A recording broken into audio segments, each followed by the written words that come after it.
El bruxismo. El bruxismo es el acto compulsivo de apretar o rechinar los dientes sin ningún interés funcional. El estrés y la ansiedad son a menudo las causas más frecuentes.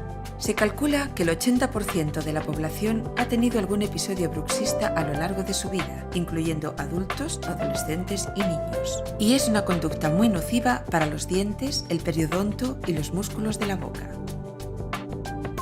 Existen dos tipos de movimientos bruxistas, el apretamiento y el rechinamiento, siendo este último el más dañino. La manifestación más común del bruxismo es el desgaste de los dientes. También podrá causar sensibilidad dental y fisuras, o incluso fracturas y desprendimientos de restauraciones. Además, puede producir la pérdida de anclaje de los dientes.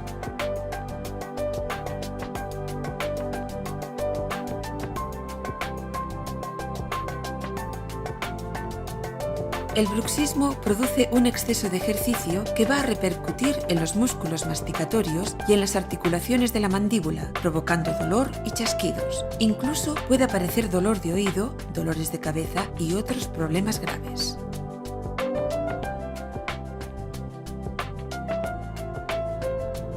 El bruxismo puede ser diurno o nocturno, siendo este último el más frecuente y que a menudo pasa desapercibido.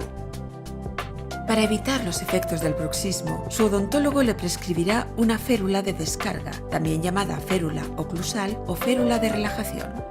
La férula es un aparato generalmente de resina transparente que se interpone entre los dientes. La férula mejorará la posición de la mandíbula, evitará el desgaste y las fracturas dentales y relajará los músculos masticatorios. También protegerá a las carillas, coronas y puentes.